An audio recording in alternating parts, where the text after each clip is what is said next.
श्रीविष्णुचित्तकुलनन्दनकल्पवल्लीं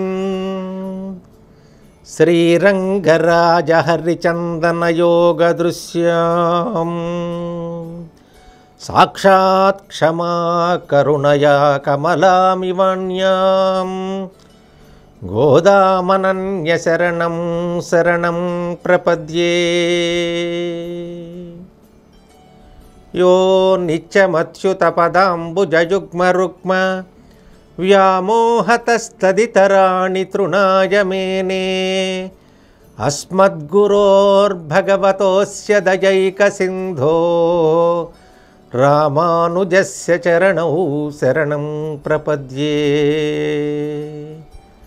काश्यपान्वयसञ्जातं नारायणपदाश्रितं श्रीमन्नारायणं वन्दे यतीश्वरश्रियाजुषं। भारद्वाजकुलोद्भूतं कविरत्नविभूषितं सम्पत्कुमारसच्चिष्यं रामानुजमहं भजे। जय श्रीमन्नारायण। प्रिय భగవద్బంధువులారా, ధనుర్మాస వ్రత మహోత్సవంలో నేడు 5వ రోజు.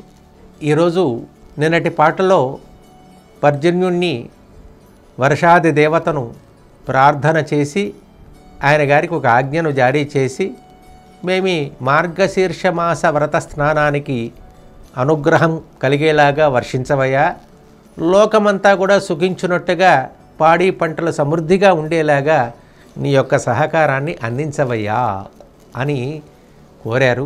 ఆ కోరిక మేరకు ఆయన భాగస్వామి అయ్యాడని భావిస్తాం. గోదాదేవి వ్రతం చేస్తుంది కాబట్టి చాలామంది ఈ వ్రతంలో అనుసరించటానికి అని చెప్పి అందరూ కూడా చేరారు. వీళ్ళందరూ కూడా ఓ చోట చేరారు, వ్రతం చేయాలి. ఇంకా వ్రతం ప్రారంభం కాల.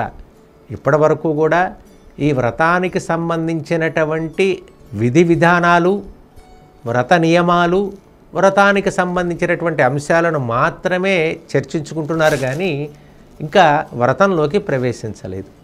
30 పాటలలో 5 ఏమో వ్రత నియమాలు, 10 ఏమో రాణి గోపికలను మేలుకొల్పటాలు, ఆపై 15 పాసురాలేమో విలక్షణమైనటువంటి రీతిలో సాగేటువంటి ఒక చక్కనైనటువంటి ప్రక్రియ.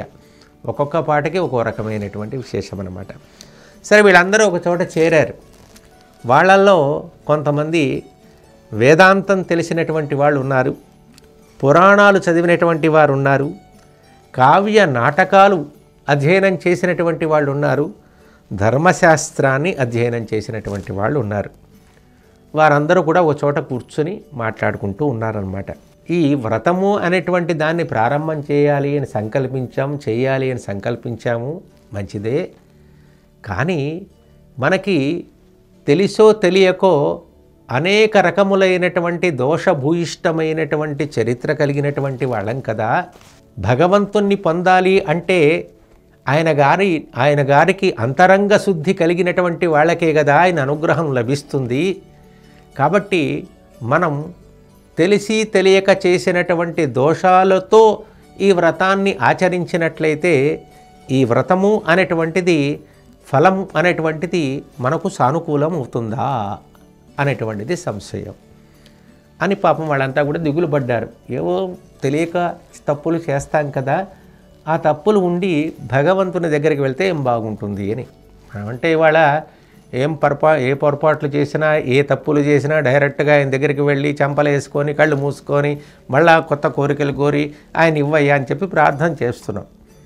అంటే ఆయన గారు అర్చా రూపంలో ఉన్నాడు కాబట్టి మరి భగవంతుని దగ్గరికి వెళ్ళాలి అని సంకల్పించినప్పుడు ఆయన గారు చూసేది ఏమిటి? ఒకసారి మనం చూడగానే నక్షమామి అంటాడు, క్షిపామ్యసురయోనిషు అని అంటాడు. ఎందుకని? మనం చేసినటువంటి తప్పులు ఆయన కలిగిస్తాయి. అందుకని ఆయనకి ఉన్నటువంటి కొన్ని బిరుదులు ఇచ్చాడు. ఏమని? మర్యాద లేనటువంటి వాడని, అంటే చెప్పిన పనులను చేయనటువంటి వాడని, కాబట్టి కృతజ్ఞుడు అని మనకు కొన్ని బిరుదులు ఇచ్చాడు పరమాత్మ. ఈ బిరుదులు ఉండటం చేత మనకి ఆ దోషభూయిష్టమైనటువంటి విధానం చేత ఆయన్ని మనం ఆరాధించడం ఎంతవరకు తగినటువంటిది అని అంటే వాళ్ళల్లో ఉన్నటువంటి వాళ్ళంతా కూడా ఒక్కొక్కరు ఒక్కో రకమైనటువంటి అభిప్రాయాన్ని వెలబుస్తూ ఉన్నారు. నిజమేనర్రా? మనం పరమాత్మను పొందాలి అని చేసేటువంటి వ్రతం సానుకూలం కావాలంటే ముందుగా మనం ఏదైనా ప్రాయశ్చిత్తం చేసుకోవాలి. అంటే ముందు అసలు దానికంటే కూడా ముందు దోష నివారణ కొరకు ఒక పూజ ఏదైనా చేసుకుంటే బాగుంటుంది. అలా చేస్తే ఆ దైవ ప్రార్థన చేత మనకు కొన్ని దోషాలు తొలగిపోయి అప్పుడు వ్రతం చేయవచ్చును అన్నారు. ఎందుకని? శ్రేయాంసి బహువిఘ్నాని. లోకంలో ఎప్పుడైనా మంచి పనులు చేద్దామంటే విఘ్నాలు ఎక్కువగా ఉంటాయి కదా. మనం పాప ప్రక్షాళన తొలగించుకున్న తర్వాత ఈ వ్రతాన్ని చేయడానికి అర్హత కలిగినటువంటి వాళ్ళము అని అంటారు. మరొక ఆమె ఉన్నది, పురాణాలు చదివినటువంటి ఆమె అన్నమాట. నిజమేనర్రా? పాపం మనం రామాయణంలో శ్రీరామచంద్రుని యొక్క పట్టాభిషేక సన్నివేశం మనందరికీ తెలిసింది కదా. సాక్షాత్తుగా దశరథుడు తన కుమారుడికి పట్టాభిషేకం చేస్తాను అని సంకల్పించాడు. బ్రహ్మర్షి వశిష్ఠుల వారు ముహూర్తం నిర్ణయించారు. మంత్రులు అంగీకరించారు, ప్రజలు అంగీకరించారు, అందరూ అంగీకరించారు. కానీ విఘ్నములు కలగటం చేత పట్టాభిషేక ముహూర్తం ఆగిపోయింది కదా. అంతటి పెద్దవాళ్లకే విఘ్నాలు కలగగా మనలాంటి సామాన్యులకు విఘ్నం కలగకుండా ఉంటుంది అనటంలో ఏమాత్రం సందేహం లేదు కదా అని తన యొక్క అభిప్రాయాన్ని వ్యక్తపరిచిందనమాట. నిజమేనర్రా అని కావ్యాలలో పరిచయం ఉన్నటువంటి ఒకానొక ఆమె తన అభిప్రాయాన్ని ఈ రకంగా చెప్పడం ప్రారంభించిందనమాట. ఎవర్రా? ఒక మహాకవి ఒక అద్వితీయమైనటువంటి సన్నివేశాన్ని చెప్పాడు. ఆ సన్నివేశాన్ని మీరు కూడా వినండి. ఏమిటది? రాత్రిర్గమిష్యతి భవిష్యతి సుప్రభాతం భాస్వానుదేశ్యతి హశిష్యతి పంకజశ్రీ ఇత్తం విచింతయతి పద్మగతే ద్విరేఫే హా హంత హంత నలినీం గజ ఉజ్జహారా. ఓ సరస్సులో, చాలా పెద్ద సరస్సు, దానిలో తామర కొలను ఉంది. ఆ తామర కొలంలో తామర పుష్పాలు బ్రహ్మాండంగా వికసించాయి. ఆ వికసించినటువంటి తామర పూలతో ఆ సరస్సు అంతా కూడా చాలా చాలా అందంగా ఉందన్నమాట.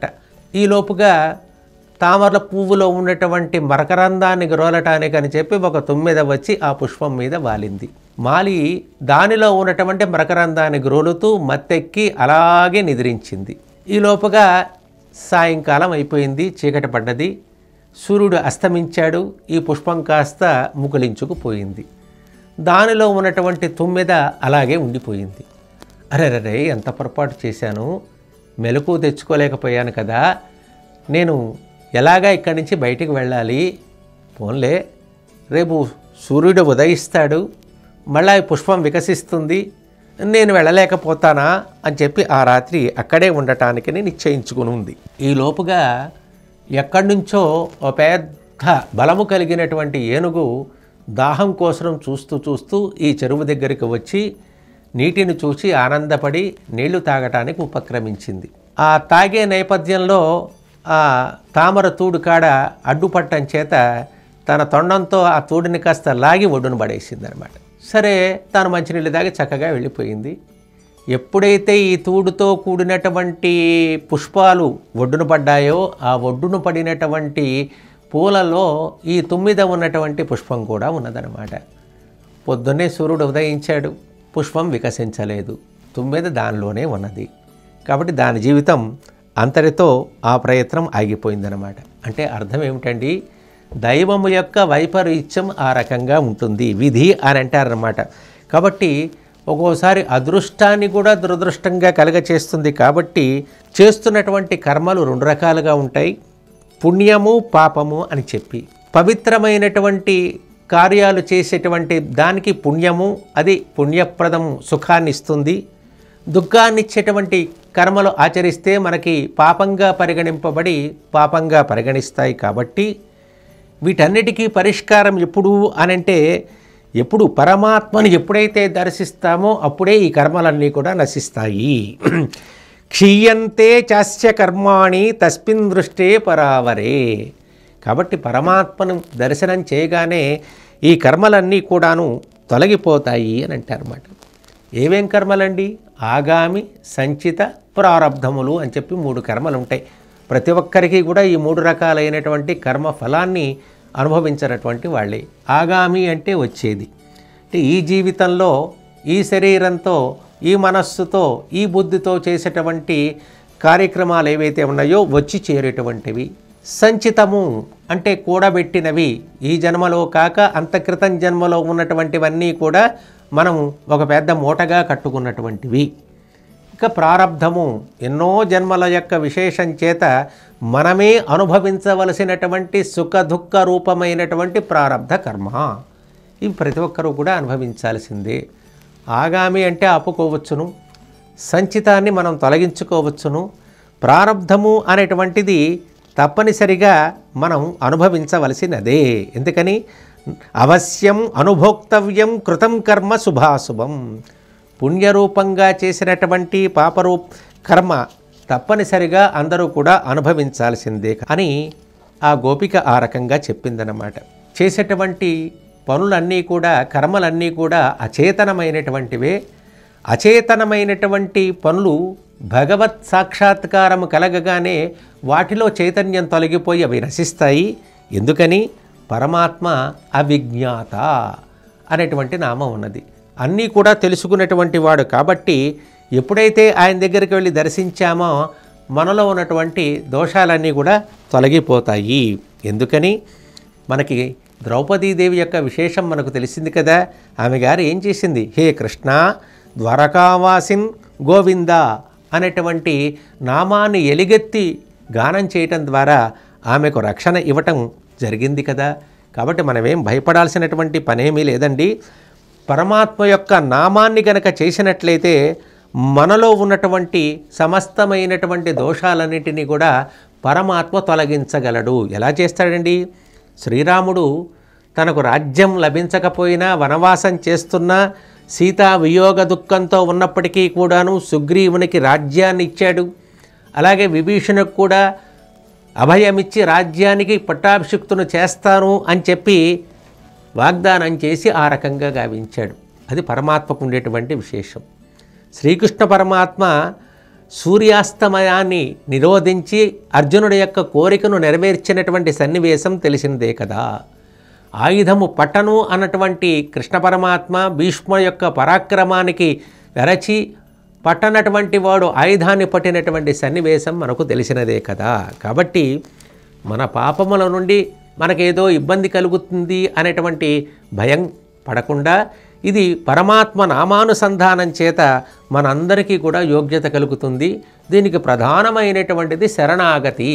పరమాత్మను శరణాగతి చేస్తే చాలు. ఆ శరణాగతి యొక్క లక్షణం చేత మనలో సమస్తమైనటువంటి దోషాలు తొలగిపోతాయి. ఎందుకని అగ్ని అనేది ఉన్నది, దానికి ఉన్నటువంటి లక్షణం దహించుట. ఎప్పుడు దహిస్తుంది? నీళ్లు లేకపోతే అది దహిస్తుంది. కాబట్టి నీరు ఉన్న చోట అది దహించదు కదా. కాబట్టి పరమాత్మ ఆశ్రయించినటువంటి వారికి ఆ రకమైనటువంటి దోషాలు కలుగుతాయి. ఆశ్రయించినటువంటి వారందరికీ కూడా సమస్తమైనటువంటి దోషాలు తొలగిపోతాయి. కాబట్టి పరమాత్మ యొక్క నామాన్ని అనుసంధానం చేద్దాం.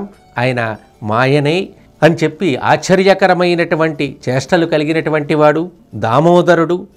కాబట్టి అలాంటి లక్షణాలు కలిగినటువంటి వాడు కాబట్టి ఆయన గారిని మనం ఘనంగా కీర్తిద్దాం అని చెప్పి మనం ఈ రకంగా కీర్తించినట్లయితే ప్రాచీన కర్మలన్నీ కూడా భగవన్ నామోచ్చారణ ద్వారా నశించి ఈ వ్రతం చేయటానికి మన అందరికీ కూడా యోగ్యత కలుగుతుంది. కాబట్టి మీరెవరూ కూడాను అధైర్యపడకుండా భయపడకుండా వ్రతంలోకి అన్వయించవచ్చును అని అక్కడ ఉన్నటువంటి వారంతా కూడా ఒక శాసనం చేసి ఇవాళ ఈ వ్రతానికి సంబంధించినటువంటి ఒక విలక్షణమైనటువంటి నామాన్ని భగవంతుని యొక్క ఆశ్చర్యకరమైనటువంటి చేష్టితాన్ని వీళ్ళంతా కూడా విశ్వసిస్తూ గానం చేస్తున్నటువంటి పాట 5వ పాట. చాలా విలక్షణమైనటువంటి పాసురం. ఒకసారి అనుసంధానం చేసుకుందామన్నమాట. మాయనై మన్ను వడమధురమైందనై தூய பெருநீர்யமுனை துறைவனை ஆயர்குலத்தினில் தோன்றும் குலவிளக்கே தாயக்குடல் விளக்கும் செய்த தாமோதரனை தூயோமாய் வந்து நாம் தூமலர் தூவித்தொழிது வாயினால் பாடி மனத்தினால் சிந்திக்க போய பிழையம் புகுதரவானின்னனவும் தீனில் தூசாகம் செப்பு எலோரிம்பாவாய் மாயனை மன்னு வடமதுரமைந்தனை తూయ పెరునీర్ యమునై తురైవనై. ఏమిటి పాసురంలో అమ్మగారు మనకు అనుగ్రహించినటువంటి అంశం? మాయనై, ఆశ్చర్యకరమైనటువంటి చేష్టితాలు కలిగినటువంటి వాడు. మన్ను వడమధురమైందనై, నిత్యము కూడా భగవత్ సంబంధం కలిగినటువంటి ఉత్తర మధురకు నాయకుడైనటువంటి వాడు. తూయ పెరునీర్యమునై తురైవనై, పరిశుద్ధమైనటువంటి అగాధమైనటువంటి జలము కలిగినటువంటి యమునా నదే రేవే గుర్తుగా కలిగినటువంటి వాడు. ఆయర్కొలత్తినిల్ తోన్రుం మణివిళక్కై, గోపవంశమును ప్రకాశింపజేసినటువంటి మంగళ దీపమైనటువంటి వాడును. తాయక్కుడల్ విలక్కం సైద దామోదరనై, తల్లి అయినటువంటి యశోదా గర్భమును ప్రకాశింపచేసినటువంటి దామోదరుడు.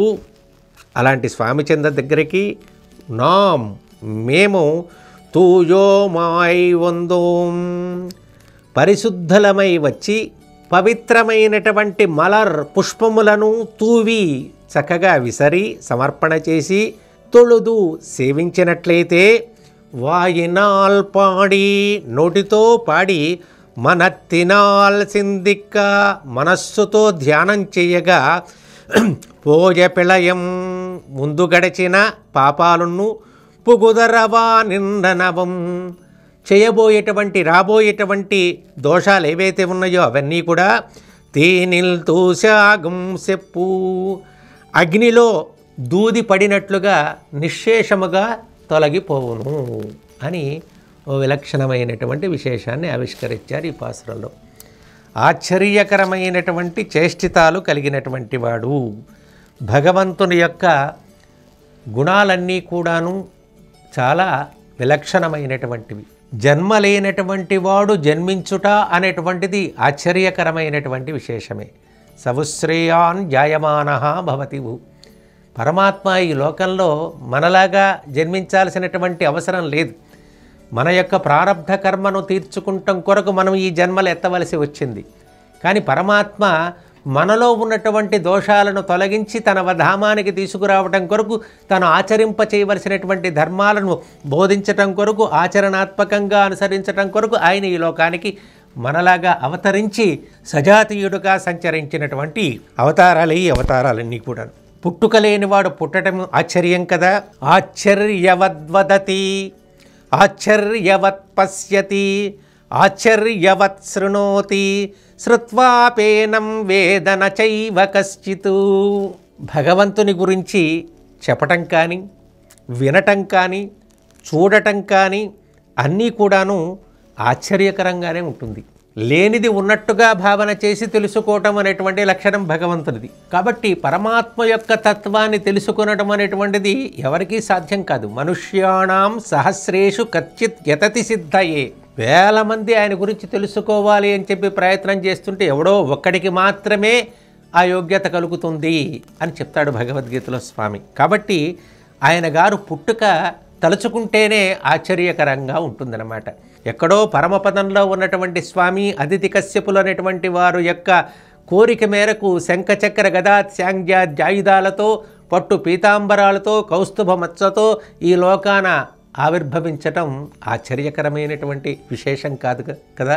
మనలాగా గర్భవాస క్లేశాన్ని అనుభవించి తల్లి కడుపులో ఉండి ఈ లోకాన ఆవిర్భవించటం కూడా విశేషం కదా. ఎంతటి ఆశ్చర్యకరమైనటువంటి విశేషమండి పరమాత్మ యొక్క విశేషం. ప్రాకృతమైనటువంటి శిశువులాగా పరమాత్మ తల్లి వద్ద లాలించి శాసించి దండించినటువంటి సన్నివేశాలన్నీ కూడా వింటుంటే ఎంతటి ఆశ్చర్యకరమైనటువంటి సన్నివేశాలుగా భావిస్తాయో మనకి భాగవతంలో రకరకాలైనటువంటి సన్నివేశం ద్వారా శ్రీకృష్ణ పరమాత్మ యొక్క లీలా విశేషాలన్నీ కూడా మనకు తెలుస్తూనే ఉంటాయన్నమాట. ఎందుకని ఓనాడు వైకుంఠంలో నారద భగవానుడు భూలోకంలో చూశాడట. చూస్తే ఒక అద్భుతమైనటువంటి సన్నివేశాన్ని చూశాడు. ఏమిటా సన్నివేశం అని చూద్దామని చెప్పి పరిగెత్తుకుంటూ వస్తూ ఉన్నట్ట. ఈయన చూసి వాళ్ళ నాన్నగారు, ఏమిట్రా నాయనా అలా హడావిడిగా వెళ్తున్నావు అని చెప్పాడు. నాన్నగారు మళ్ళీ చెప్తానని చెప్పి ఆయనగా వెళ్తుంటే ఆయన పాటు ఈయన కూడా వచ్చేసేట. ఇలా వస్తుంటే మధ్యలో పరమశివుడు, ఏమిటోయా ఇంత హడావిడిగా వెళ్తున్నావేంటి అని చెప్పి శివుణ్ణి అడిగాడు నారదుణ్ణి. స్వామి మళ్ళా వచ్చి చెప్తాను అని చెప్పి చెప్పకుండా వెళ్ళిపోయాడు ఈయనగారు కూడా. అక్కడి నుంచి వెళ్తుంటే ఇంద్రుడు కనపడ్డాడు. ఏమయ్యా ఏమిటి హడావిడి అన్నాడు. మళ్ళా చెప్తాలే స్వామి అని చెప్పి వాళ్ళందరికీ సమాధానం చెప్పకుండా దేవతలందరూ కూడా ఆశ్చర్యంగా చూస్తున్నటువంటి నేపథ్యంలో ఈయన భూలోకానికి వచ్చాడు. ఎక్కడికి వచ్చాడు? నందవ్రజానికి వచ్చాడు. యశోదమ్మ ఇంటికి వచ్చాడు. అమ్మా యశోదమ్మ యశోదమ్మ ఎక్కడ ఉన్నావమ్మా అని అడిగాడు. అయ్యో ఏం స్వామి ఇలా వచ్చారు అని చెప్పి ఆయన గారిని పరామర్శించి, ఏమండి పాలు పుచ్చుకుంటారా లేకపోతే ఇంకేదైనా మజ్జిగ పుచ్చుకుంటారా అని అడిగింది. నువ్వు పాలు పెరుగు తర్వాత ఇద్దుగాని తల్లి, నాకు ఒక విశేషం చెప్పాలి. ఏమిటది? ఒక పెన్ను కాగితం ఇవ్వమ్మా, నేను కొన్ని రాసుకోవాలి అన్నాడు. ఏం రాసుకుంటారు స్వామి? కతి కతి ఆర్జితాని సుకృతాని త్వయేవా. నీవు ఇంత పెద్ద పుణ్యం చేసుకున్నావు కదా, ఈ పుణ్యాన్ని ఆచరించటానికి ఏ పూజలు చేశావు, ఏ తీర్థాలలో స్నానం చేశావు, ఏ దైవాన్ని దర్శనం చేసుకున్నావు, ఏ వ్రతాలు చేశావో అవన్నీ మాకు చెప్తే మేము కూడా ఈ వ్రతాలు ఆచరిస్తాము అని చెప్పిందిట. ఏమయ్యా నేనేం చేశానయ్యా, ఆ వ్రతాలు కానీ పూజలు కానీ చేసే తీరిక నాకెక్కడది? మేమేమో మా ఆయన నందుడు, మాకు గోసంపద ఉన్నది, దాన్ని సంరక్షించటం, దాని పాలు తీయటం, పెరుగు తీయటం, నెయ్యి చేయటం, ఇవే కదా మా పని. ఇంకా మాకు పూజలు పునస్కారాలు ఏమున్నాయి? ఏదో జన్మల అదృష్ట విశేషం చేత ఒక నలుసు కలిగాడు, అదే మా అదృష్టమయ్యా అన్నట్టు. అమ్మా అదే అదృష్టమమ్మా అని చెప్పి ఈయన గారు ప్రశంసిస్తున్నట్ట. ఈ లోపల ఆ పిల్లవాడు, ఒక తెల్లగా ఉన్నటువంటి పిల్లవాడు లోపలికి వచ్చాడట. ఇంతకీ ఈ పిల్లవాడు ఎవరు తెలుసునా అంటే, ఈయన కృష్ణయ్య మీ అబ్బాయి. ఏం చేశాట ఈయన? బజార్లో వాకిట్లో వాళ్ళ అమ్మగారు ముగ్గు వేస్తే ఆ ముగ్గులో ఇక్కడి నుంచి అక్కడికి, అక్కడి నుంచి ఇక్కడికి దొల్లి ఆ ముగ్గురంతా కూడా ఒంటికి పట్టించుకొని వచ్చేట పిల్ల చేష్టలతో. అమ్మా ఇంతటి అదృష్టం ఎవరికి కలుగుతుందమ్మా? ఎన్నో జన్మల యోగం చేత, తపస్సు చేత, ధ్యానం చేత లభించినటువంటి వాళ్ళకి దొరకనటువంటి అదృష్టం, ఆ పరతత్వ స్వరూపం నీ ఇంట్లో ఈ విధంగా తిరగాడటం అనేటువంటిది ఎంత అదృష్టమో. గో పైన ఉన్నారు చూడు, ఎంతమంది ఆసక్తిగా చూస్తున్నారు ఈ సన్నివేశం అంతా కూడాను. ఎవరయ్యా నాకేం కనపట్లేదే అందిట. అగో నేను దివ్య దృష్టి ఇస్తున్నాను చూడు అందిట. ఎవరండి ఆ 4 తలకాయలు అయినా అని అడిగిందిట. అమ్మ ఆయన గారు బ్రహ్మ, 4 తలకాయలు ఉంటాయి ఆయన గారికి, లోకాన్ని సృష్టిస్తాడు, నీకున్న అదృష్టం ఆయన గారికి లేదు. ఇంకో ఆయన ఎవరండి 3 కన్నులు ఉన్నాడు, ఆయన ఎవరండి అని అడిగిందిట. ఆయన పరమశివుడు అంటాడు, ఆయన గారు కూడా లయకారకుడు, నీకున్న అదృష్టం ఆయన గారికి కూడా లేదు. ఇంకో ఆయన ఎవరండి ఒళ్ళంతా కళ్ళతో కనిపిస్తున్నాడు, ఈయన ఎవరండి అంది. ఆయన సహస్రాక్షుడు అంటాడు, ఇంద్రుడు అంటాడమ్మా, ఆయన గారికి కూడా నీ అదృష్టం లేదు. కాబట్టి ఇంతటి అదృష్టాన్ని పొందినటువంటి దానవు నీవు కదా అని చెప్పి యశోదమ్మ యొక్క గొప్పతనాన్ని నారదుల వారు ఆ రకంగా కీర్తించారు. ఇట్లాంటి సన్నివేశాలు భాగవతంలో చాలా చాలా ఉంటాయి. అందుకని మాయనై ఇదంతా కూడా ఆశ్చర్యకరమైనటువంటి చేష్టతాలు కలిగినటువంటి వాడిట పరమాత్మ. మన్ను వడమధురమైందనై నిత్యము కూడా భగవత్ సంబంధము కలిగినటువంటి ఉత్తర మధురకు నాయకుడైనటువంటి వాడినా. ఈయన ఉండేది పరమపదంలో. అప్పుడప్పుడు అవతరించటానికి వచ్చినప్పుడంతా కూడా మధురలో ఈయన గారు అవతరిస్తూ ఉంటాడట. అంత క్రితం ఈ మధురయే సిద్ధాశ్రమము అనేటువంటి ప్రదేశం.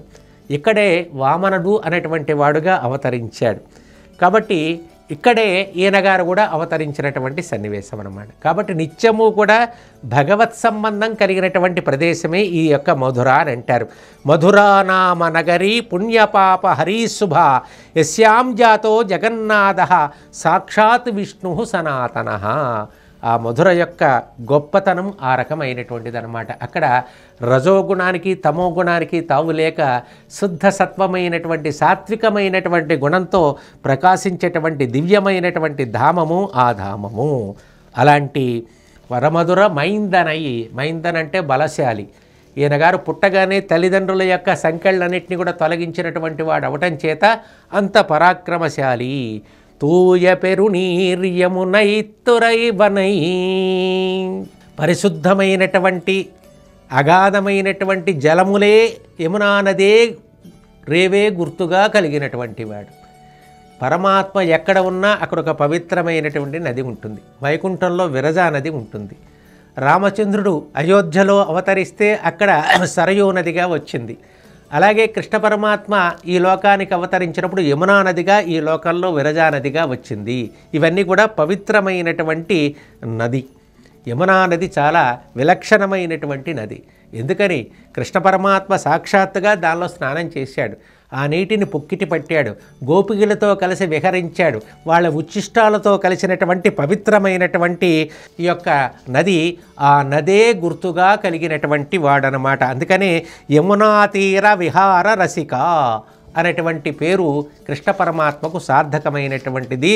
పేతూయ పెరునీర్ యమునైత్తురైవనై తాయక్కుడల్ విలక్కం సైతతామోదరనై. తల్లి యొక్క గర్భాన్ని ప్రకాశింపజేసినటువంటి దామోదరుడు ఎవరండి? కృష్ణ పరమాత్మ. ఈయన గారు మన్ను తిన్నాడు అని బలరాముడు గారు వచ్చి చెప్తే బాల్య క్రీడలలో, మరి నాయన నా మాట వింటలేదు కదా, వద్దంటే బయటికి వెళ్తున్నావు కదా అని చెప్పి ఆయన గారిని కట్టు నిలుపుదామని చెప్పి తాడు తెచ్చిందిరా, చిన్న తాడు.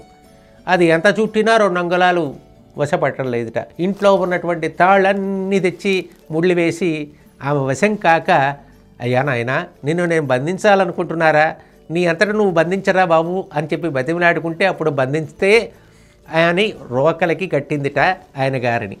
ఆ రోకలికి కట్టడం చేత ఆ వరపుడి చేత ఒక మచ్చ ఏర్పడిందిట. అందుకనే దామోదర అనేటువంటి గుర్తు కలిగినటువంటి వాడు. యశోదమ్మ చేత లాలించబడి శాసించబడినటువంటి వాడు ఈయనగారు. ఎందుకని కౌసల్యా సుశుభేతేన పుత్రేణ అమిత తేజస.